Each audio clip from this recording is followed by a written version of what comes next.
Hello everyone, welcome to our channel Meta Education. सबसे पहले आप सभी को नए साल की बहुत बहुत शुभकामनाएं।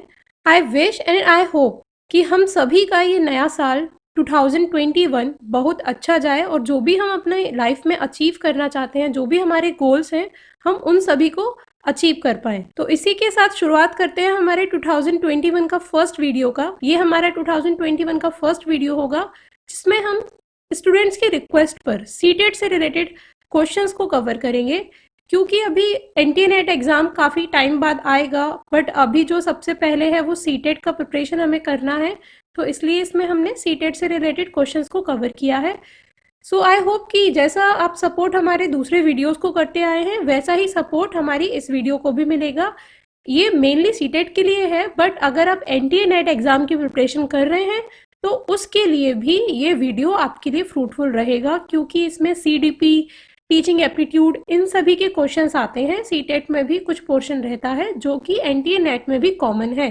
तो अगर ये सीरीज आप देखते हैं तो एनटीए नेट एग्जाम हो गया या फिर सीटेट हो गया या यूपी टेट हो गया या और कोई स्टेट टेट का एग्जाम है, तो उसके लिए आपके लिए फ्रूटफुल वीडियो रहेगा। इसमें हमने सीटेट पेपर 1 लिया है दिसंबर 2019 का, जिसमें फुल सॉल्यूशन देंगे। और ये पर्टिकुलर वीडियो जो हमारा है वो है पार्ट 1, जिसमें हमने सीडीपी को कवर किया है, यानी कि child development and pedagogy. CTET का जो फर्स्ट पेपर रहता है उसका फर्स्ट पार्ट होता है चाइल्ड डेवलपमेंट एंड पेडागोजी, बाल विकास व शिक्षा शास्त्र। इसमें हर एक पोर्शन में 30 क्वेश्चंस पूछे जाते हैं। तो अभी हम जो है सबसे पहला पोर्शन इसका कवर करेंगे, जिसमें 1 to 30 क्वेश्चंस हैं, वो है चाइल्ड डेवलपमेंट पेडागोजी से रिलेटेड। सो हमारा फर्स्ट क्वेश्चन है, the most critical period of acquisition and development of language is. भाषा के अर्जन एवं विकास के लिए सर्वाधिक संवेदनशील अवधि कौन सी है?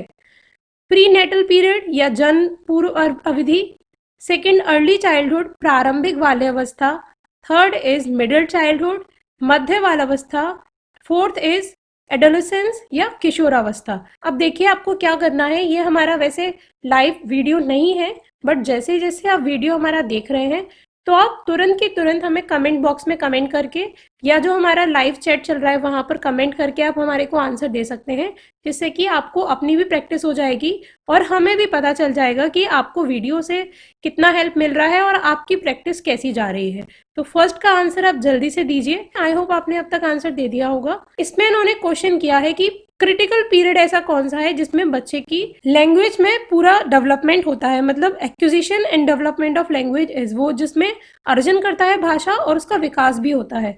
तो इसका जो करेक्ट आंसर है वो होगा हमारा ऑप्शन नंबर 2, अर्ली चाइल्डहुड प्रारंभिक बाल्यावस्था। क्योंकि फर्स्ट जो है प्री नेटल पीरियड, इसमें तो लैंग्वेज से रिलेटेड कुछ नहीं है। सेकेंड जो है अर्ली चाइल्डहुड, उसमें हमारा मेन डेवलपमेंट होता है। मिडिल चाइल्डहुड में बच्चा अच्छा खासा बोलना शुरू कर देता है, पर जैसा उसका विकास अर्ली चाइल्डहुड या प्रारंभिक बाल्यावस्था की अवस्था में होता है, उसका प्रभाव उसके पूरे जीवन पर पड़ता है। अगर बाद में कुछ सुधार ध्यान देकर दिया जाए तो डेवलपमेंट हो सकता है या मॉडिफिकेशन हो सकते हैं, बट जो मेन उसका डेवलपमेंट या एक्विजिशन होता है, जैसी लैंग्वेज वो अर्ली चाइल्डहुड में सीखना शुरू करता है या सुनता है, वही उसके जीवन भर उसके साथ में रहती है। Second is, which of the following is a stage of moral development proposed by Lawrence Kohlberg. निम्नलिखित में से कौन सी लॉरेंस कोहलबर्ग के द्वारा प्रस्तावित नैतिक विकास की एक अवस्था है? फर्स्ट इज लेटेंसी स्टेज, प्रसुप्ति अवस्था, second the social contract orientation, सामाजिक अनुबंध अभिविन्यास, थर्ड कॉन्क्रीट ऑपरेशनल स्टेज, मूर्त संक्रियात्मक अवस्था, fourth industry versus inferiority stage, उद्योग बनाम अधीनता अवस्था। आई होप आप में से इसका कुछ लोगों को इसका आंसर आता होगा। जल्दी बताइए कि कौन सा आंसर करेक्ट है, 1 2 3 और 4। आई होप आपने आंसर अब तक दिया होगा। वीडियो पॉज करिए, सोचिए एंड आंसर दीजिए। इसका जो करेक्ट आंसर है वो है option 2, the social contract orientation, सामाजिक अनुबंध अभिविन्यास। अब इसको समझ लेते हैं कि इसका ये आंसर क्यों एंड कैसे है। कोहलबर्ग ने 6 stages of development, moral development बताए थे, जिसमें कि उन्होंने सबसे पहले तो इसको 3 लेवल में बांटा था।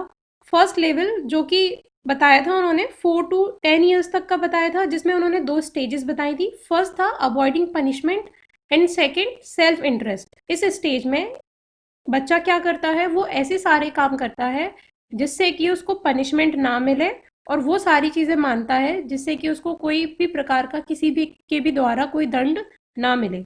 सेकंड स्टेज को इन्होंने सेल्फ इंटरेस्ट का स्टेज बताया। इसको एक नाम से और हम कह सकते हैं the stage of conforming to obtain rewards and favours in return. मतलब इसमें बच्चा वो अपने सेल्फ इंटरेस्ट से वो सारे काम करता है जिससे कि उसको फेवर मिले, कहीं से वो कोई भी अच्छे काम करे तो रिटर्न में उसको रिवॉर्ड मिले, या तो कुछ उसको अवार्ड या रिवॉर्ड टाइप की चीज़ दी जाए, चॉकलेट, टॉफीज़ या कुछ भी, वो बच्चों के अकॉर्डिंग जो भी चीज़ें हो सकती हैं, या रिटर्न में उसे कोई फेवर मिले, मतलब कोई दूसरा व्यक्ति उसका कोई काम कर दे तो वो ऐसे सारे अच्छे अच्छे काम करता है।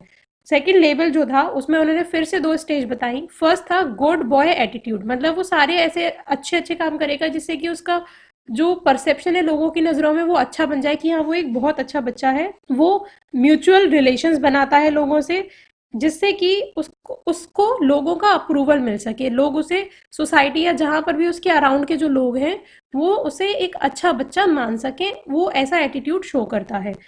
फोर्थ स्टेज में उसको जो नाम हम दे सकते हैं वो है the stage of obedience for avoiding censures by higher authority और सोशल सिस्टम। मतलब इसको लॉ एंड ऑर्डर मॉरलिटी वाला स्टेज भी कहा गया है। इसमें बालक क्या करता है कि वो ऐसी सारी चीज़ें करता है जो किसी अथॉरिटी के द्वारा मान्य है, उन्हीं चीज़ों को वो सही मानता है, या जो कोई नियम कानून बनाए गए हैं उनको वो ब्लाइंडली फॉलो करता है, हम ऐसा भी कह सकते हैं। तो वो सारे सारे काम करेगा जो उसके स्कूल के द्वारा कहे गए हैं कि ये नियम ऐसा है तो आपको ये करना है, या फिर उसके पेरेंट्स के द्वारा उसके लिए जो रूल्स बनाए गए हैं वो उनको फॉलो करने का ट्राई करता है। ये जो दोनों स्टेज हैं उनका जो टाइम पीरियड रहता है वो रहता है 10 to 13 ईयर्स, जबकि पहली वाली जो लेवल था उसका स्टेज रहता है टिल 10, मतलब 4 to 10 ईयर्स तक की एज में वो इन दोनों स्टेज पर रहता है। पर आफ्टर 13 ईयर्स एडल्टहुड तक जो भी उसकी मोरल डेवलपमेंट होता है वो रहता है दो स्टेज, जिसमें सोशल कॉन्ट्रैक्ट एंड प्रिंसिपल की बात करता है। सोशल कॉन्ट्रैक्ट वाले स्टेज को हम कह सकते हैं stage of conforming to the democratically accepted law and mores of community welfare. मतलब जो भी सोशल कॉन्ट्रैक्ट से रिलेटेड या कम्युनिटी वेलफेयर से रिलेटेड काम होता है वो सारे करता है। वो इसमें प्रिंसिपल्स लॉज उनको भी मानेगा, बट जो उसके व्यूज के अकॉर्डिंग बेटर है वो काम वो यहाँ पर करना शुरू कर देता है। एंड जो लास्ट स्टेज है उसको कहा गया है stage of conforming to the universal ethical principle and the call of one's consciousness.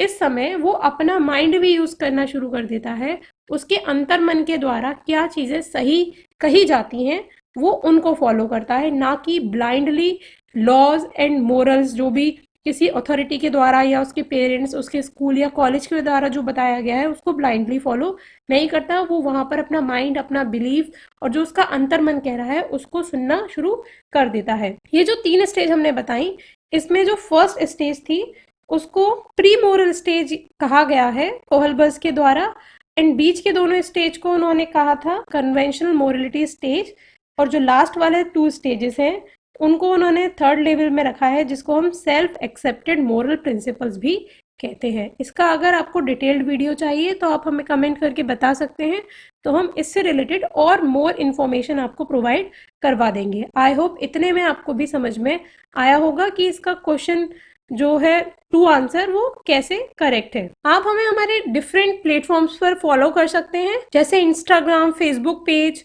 Telegram group, और हमारा मेन वेबसाइट है metaeducation.co.in, आप जिस पर लॉगिन कर सकते हैं। फ्री ऑफ कॉस्ट है ये, और वहाँ से आपको हमारे प्रीवियस ईयर पेपर्स जो हैं सीटेट से रिलेटेड, या अगर एनटीए नेट एग्जाम से रिलेटेड, या और भी कोई एग्जाम आ रहा है उससे रिलेटेड अगर आपको कंटेंट चाहिए तो आपको हमारी वेबसाइट metaeducation.co.in पर मिल जाएगा। इन सभी प्लेटफॉर्म्स का लिंक हमने डिस्क्रिप्शन में दे रखा है। उसके अलावा अगर आपको बुक चाहिए सीटेट से रिलेटेड, कोई भी बेस्ट बुक अगर आप लेना चाहते हैं तो उसका लिंक भी हमने आपको डिस्क्रिप्शन में दे रखा है, वहां से आप सीटेट से रिलेटेड कोई भी बुक मंगा सकते हैं। चलिए नेक्स्ट देखते हैं। Question number 3, during classroom discussion a teacher often pays more attention to boys than girls, this is an example of. आपको इसका आंसर देना है जल्दी से, आपका टाइम शुरू हो चुका है। कक्षा में परिचर्चा के दौरान एक शिक्षक प्राय लड़कियों की तुलना में लड़कों पर अधिक ध्यान देता है, ये किसका उदाहरण है? फर्स्ट है जेंडर बाइस, जेंडर पक्षपात। Second is gender identity, gender पहचान। थर्ड जेंडर रिलेवेंस, जेंडर संबंधता। Fourth is gender constancy, gender समरूपता। इसमें से क्या आंसर है जल्दी बताइए। क्वेश्चन ये है कि एक टीचर है वो अपनी क्लासरूम में लड़कियों को ज़्यादा ध्यान देता है पढ़ाते समय और लड़कों पर कम ध्यान देता है, तो इसका ये किस चीज़ का एक एग्जाम्पल है। तो इसका करेक्ट आंसर है हमारा फर्स्ट, जेंडर बाइस। यहाँ पर वो भेदभाव कर रहा है, वो लड़कियों की तरफ ज़्यादा फोकस करके पढ़ा रहा है जबकि लड़कों को वो अच्छे से नहीं पढ़ा रहा है। तो इसका जो करेक्ट आंसर होगा वो होगा जेंडर बाइस या जेंडर पक्षपात। Question number 4, which of the following is an effective strategy to reduce children's gender stereotyping and gender role conformity?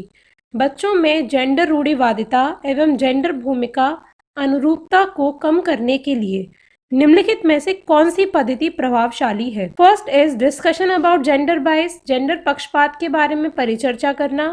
Second, emphasizing gender specific roles, gender विशिष्ट भूमिकाओं को महत्व देना। Third, gender segregated play groups, gender पृथक खेल समूह बनाना। Fourth, gender segregated seating arrangement, gender पृथक बैठने की व्यवस्था करना। यहाँ पे अगर हमें क्लासरूम में चिल्ड्रंस जेंडर स्टेरियोटाइपिंग या जेंडर रोल कन्फर्मिटी, मतलब कि इस बच्चे को क्योंकि लड़का है या लड़की है इसलिए इसको स्पेसिफिक यही काम करना चाहिए, ये सारी जो बातें हैं इनको अगर हमें कम करना है तो उसके लिए टीचर को क्या करना चाहिए। जल्दी आंसर बताने का ट्राई कीजिए कि कौन सा आंसर इसका सही होगा। सो इसका करेक्ट आंसर है हमारा फर्स्ट, यानी कि discussion about gender bias, gender पक्षपात के बारे में परिचर्चा करना।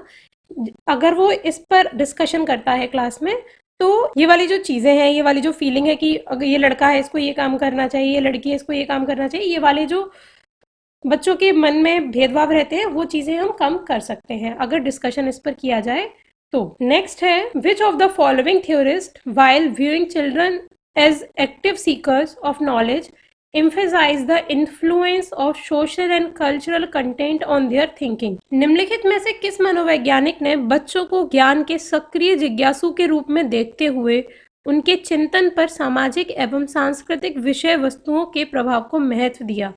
First is John B Watson, second Lev Vygotsky, third Jean पियाजे एंड फोर्थ लॉरेंस कोहलबर्ग। इसमें से कौन सा आंसर चाहिए जल्दी बताइए। Yes, the correct answer is Lev Vygotsky. Lev Vygotsky ने ZPD नाम का कॉन्सेप्ट बताया था, जोन ऑफ प्रॉक्सिमल डेवलपमेंट, जिसको हम अभी समझते हैं कि वो क्या था। जोन ऑफ प्रॉक्सिमल डेवलपमेंट को हम इस तरीके से समझ सकते हैं कि अगर हमारा जो चाइल्ड है वो सेंटर है किसी सर्कल का, ठीक, तो उस सेंटर के आसपास कुछ ऐसी चीज़ें हैं जो वो बालक या जो वो बच्चा है वो अपने आप से वो सारे काम कर सकता है। अब सेंटर के जैसे जैसे हम आउटर एरिया की तरफ जाते जाएंगे वैसे वैसे वो सारे काम आ गए जो वो बच्चा किसी की भी हेल्प के साथ भी नहीं कर सकता। मतलब अगर उस बच्चे की हम किसी भी तरीके से हेल्प भी करें तो भी कुछ ऐसी लिमिटेड चीज़ होती हैं जो वो बच्चा नहीं कर सकता। बट जो लेव वाइगोत्स्की थे उन्होंने कहा कि अगर उसका हम सर्कल बढ़ा दें, यानी कि उस बच्चे को कम्युनिटी में ले जाएं या दूसरों लोगों के साथ में उसका कम्युनिकेशन ज़्यादा कराएं, तो वो ऐसे कुछ गुण या ऐसी कुछ स्किल सीख जाएगा जिनको वो दूसरे लोगों की हेल्प के साथ में कर सकता है। और इसी जोन को उन्होंने जोन ऑफ प्रॉक्सिमल डेवलपमेंट नाम दिया। तो ये लेव वाइगोत्स्की की थ्योरी थी जिन्होंने कल्चर और कम्युनिटी का जो साथ होता है उससे अगर बच्चा कुछ सीख रहा है या उसका डेवलपमेंट अच्छा हो रहा है उन चीज़ों के बारे में बात कही थी। आई होप आपको ये जो क्वेश्चन है वो समझ में आया होगा। Next is question number 6, while working on a jigsaw puzzle, 5-year-old Najma says to herself, where is the blue piece? No, not this one, darker one. That would go here and make this shoe. This kind of talk is referred to by Vygotsky as। Jigsaw पहेली को करते समय 5 वर्ष की नजमा स्वयं से कहती है, नीला टुकड़ा कहाँ है? नहीं ये वाला नहीं, और गाढ़े रंग वाला, जिससे ये जूता पूरा बन जाए। इस प्रकार की वार्ता को वाइगोत्स्की किस तरह संबोधित करते हैं। क्वेश्चन को समझते हैं कि एक बच्ची है वो कोई जिक्सो खेल रही है। जिक्सो वही पजल्स आते हैं कुछ डिफरेंट शेप्स में जिसको पूरा जोड़कर एक पिक्चर टाइप ऑफ बनाया जाता है, ठीक। अब इसमें वो लड़की एक टुकड़े को उठा के कह रही है कि ये वाला पीस मुझे नहीं चाहिए, मुझे ऐसा दूसरा पीस चाहिए जिसमें वो पूरा पीस बन जाए। तो इस बात को वाइगोत्स्की ने क्या कहा, यहाँ पर 4 ऑप्शन दे रखे हैं। फर्स्ट, प्राइवेट स्पीच, व्यक्तिगत वार्ता। सेकंड, टॉक अलाउड, जोर से बोलना। थर्ड, स्केप होल्डिंग, पाड़ या ढांचा बनाना। फोर्थ, ईगो सेंट्रिक स्पीच, आत्म केंद्रित वार्ता। अब यहाँ पे वो जोर से तो बोल रही है, टॉक अलाउड हो सकता है, ठीक है, बट वो अपने आप से बात कर रही है, तो इस चीज को उन्होंने जो है लिव वाइगोत्स्की के अकॉर्डिंग इस कॉन्सेप्ट को हम कहते हैं प्राइवेट स्पीच या फिर व्यक्तिगत वार्ता। तो इसका करेक्ट ऑप्शन है ऑप्शन नंबर 1। अब लेव वाइगोत्स्की के अकॉर्डिंग अगर हम देखें तो व्यक्तिगत वार्ता को क्या कहा गया है वो समझते हैं। 7 साल तक के जो बच्चे रहते हैं उनमें ये नॉर्मली कॉन्सेप्ट देखा जाता है, जिसमें कि वो क्या करते हैं, वो अपने आप ही बात करते हैं अपने आप से। कोई काम अगर वो कर रहे हैं, अरे ये गलत हो गया, अरे इसको मैं कैसे कर सकता हूँ, यहाँ पर कोई दूसरा बच्चा या दूसरे पर्सन से वो कम्युनिकेशन नहीं करते हैं, वो अपने आप ही चीज़ों को अपने आप से बात करके सॉल्व करने का ट्राई करते हैं। तो इससे क्या होता है, उनका जो बोलने का है लैंग्वेज डेवलपमेंट और जो बोलने के तरीके हैं वो डेवलपमेंट होते हैं। आई होप आपको इतना कॉन्सेप्ट समझ में आया होगा। अगर आपको कोई डाउट है तो आप पूछ सकते हैं। Question number 7, giving cues to children and offering support as and when needed is an example of. बच्चों को संकेत देना तथा आवश्यकता पड़ने पर सहयोग प्रदान करना निम्नलिखित में से किसका उदाहरण है? First is reinforcement, second conditioning, third modelling and fourth scaffolding. जल्दी से आंसर बताइए। पहला ऑप्शन है प्रबलन, सेकंड अनुबंध, थर्ड मॉडलिंग एंड फोर्थ पाड़ या ढांचा बनाना, जिसको स्केफोल्डिंग कहा जाता है। क्या करेक्ट आंसर होगा इसमें? क्या कर रहे हैं हम? बच्चों को क्यूज दे रहे हैं, उनको सपोर्ट कर रहे हैं साथ में। व्हेन नीडेड, जब भी उनको सपोर्ट चाहिए तब हम सपोर्ट कर रहे हैं। तो इसका करेक्ट आंसर हमारा होगा इसके फोल्डिंग। इसके फोल्डिंग का मतलब या पाड़ या ढांचा बनाने का मतलब ही हमारा होता है सपोर्ट करने का। When ever is needed by the child, मतलब जब भी बच्चे को कोई सपोर्ट चाहिए। रीइंफोर्समेंट में हम क्या करते हैं या प्रबलन में हम क्या करते हैं कि जब बच्चे ने कुछ चीज सही कर दी तो उसे कहते हैं यस गुड बेटा, आप ऐसा कर सकते हैं, आपने अच्छा काम किया है, तो वो नेक्स्ट टाइम भी उसी एक्टिविटी को दोहराता है। तो रीइंफोर्समेंट एक अलग चीज है, ठीक। कंडीशनिंग या अनुबंध में हम क्या करते हैं, जैसे हम बच्चे को चॉकलेट दे रहे हैं, अगर उसने होमवर्क पूरा कर लिया, ये एक बैड एग्जाम्पल हो सकता है, बट यहाँ पर एक एग्जाम्पल हम आपको दे रहे हैं कि हम बच्चे को चॉकलेट दे रहे हैं जब उसने होमवर्क पूरा कर लिया, तो उसकी कंडीशनिंग क्या हो गई, वो होमवर्क से उसने चॉकलेट मिलने को कंडीशनिंग कर लिया। अब जब जब उसे मन करेगा कि वो, अगर उसे लगेगा कि उसे चॉकलेट लेना है, तो वो अपना होमवर्क जल्दी से पूरा कर लेगा और कुछ दिन बाद उसकी हैबिट अपने आप से बन जाएगी होमवर्क पूरा करने की, तो उसको कंडीशनिंग कहते हैं। मॉडलिंग में क्या होता है, बच्चा किसी किसी और की हरकतों को प्रिटेंड करता है, मतलब उसके जैसा वो एक्ट करता है, उसको मॉडलिंग कहते हैं। तो ये जो क्वेश्चन है, क्वेश्चन नंबर 7, उसका करेक्ट आंसर होगा फोर्थ या स्के फोल्डिंग, जिसको हम हिंदी में पाड़ या ढांचा बनाना भी कहते हैं। Question number 8, which of the following behaviour characterize the concrete operational stage as propose by Jean पियाजे। जीन पियाजे ने बहुत सारी डिफरेंट 4 स्टेजेस दी थी, जिसमें से कि एक थी कॉन्क्रीट ऑपरेशनल स्टेज। तो इन चारों में से कौन सी ऐसी एक्टिविटी है जो कॉन्क्रीट ऑपरेशनल स्टेज के बीच में आती है? First is hypothetico deduction reasoning, propositional thought, परिकल्पित निगमनात्मक तर्क, साध्यात्मक विचार। सेकंड कंजर्वेशन क्लास इंक्लूजन, संरक्षण और कक्षा समावेशन। Third deferred imitation, object permanence, आस्थगित अनुकरण या पदार्थ स्थायी। Fourth make believe play, irreversibility of thoughts, प्रतीकात्मक खेल, विचारों की अनुत्क्रमणीयता।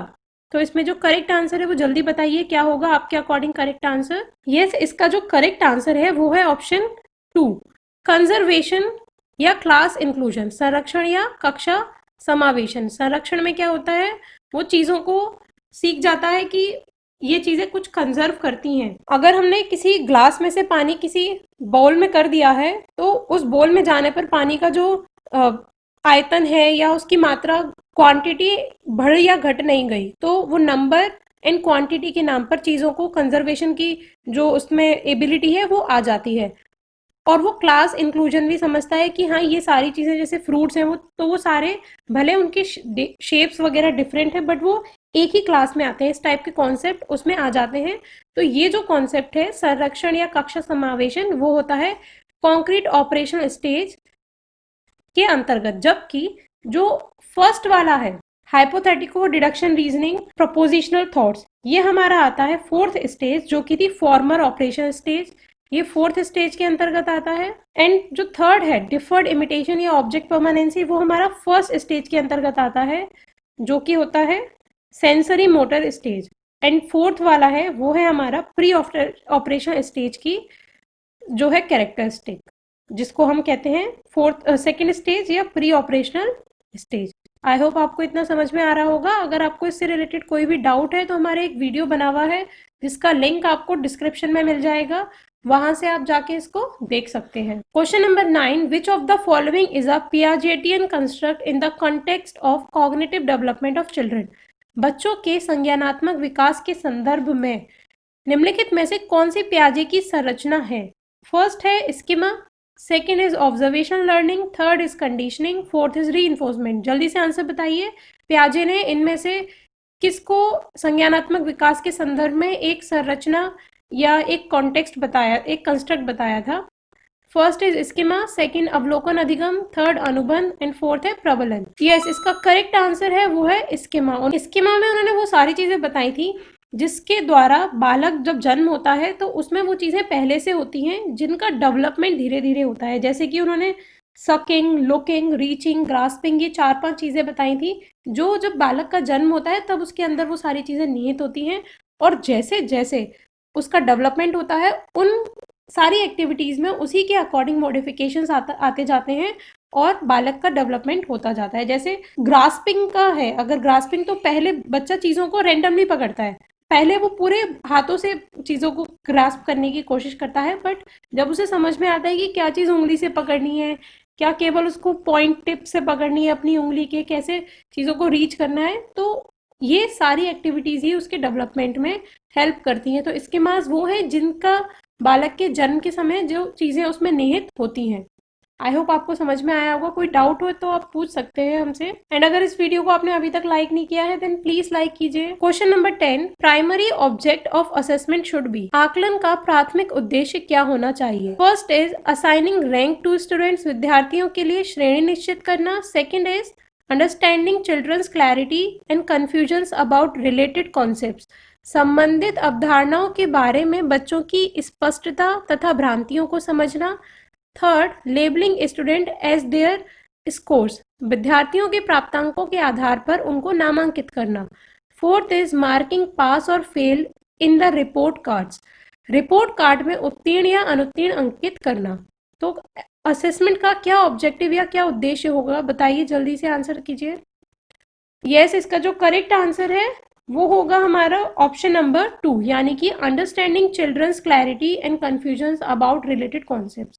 जो भी असेसमेंट हम करते हैं उसका मेन उद्देश्य बच्चों के जो भी डाउट्स हैं उनको क्लियर करना, उनको जो कन्फ्यूजन्स हैं उनको क्लियर करना होता है, जिससे हमें पता चल जाता है, टीचर को पता चल जाता है कि बच्चा कहाँ पर गड़बड़ी कर रहा है और उसको हम करेक्ट करें। ये हमारा असेसमेंट का मेन मोटिव या मेन ऑब्जेक्टिव होता है और इसी को एक टीचर को फॉलो करना चाहिए। आई होप ये 10 क्वेश्चंस आपको समझ में आए होंगे। इसके नेक्स्ट वीडियोस में हम आगे के 10 क्वेश्चंस लाएंगे। अगर आपका इस वीडियो से रिलेटेड कोई भी डाउट है आप हमें कमेंट बॉक्स में कमेंट करके पूछ सकते हैं। आपको कुछ इम्प्रूवमेंट चाहिए तो आप हमें वो बता सकते हैं कि मैम इसमें ये गड़बड़ी है, आप ऐसे करके और इसे इम्प्रूव कर सकते हैं। और भी आपको कोई भी डाउट या कुछ भी आप कहना चाहते हैं तो आप कमेंट बॉक्स में कमेंट करके हमें कह सकते हैं। आई होप फ्रेंड्स आपको हमारा वीडियो पसंद आया होगा। अगर आपको ये वीडियो अच्छा लगा है देन लाइक कीजिए इसको, अपने फ्रेंड्स को शेयर कीजिए, और अगर आप इस चैनल पे नए हैं then subscribe our channel. Thank you and have a nice day.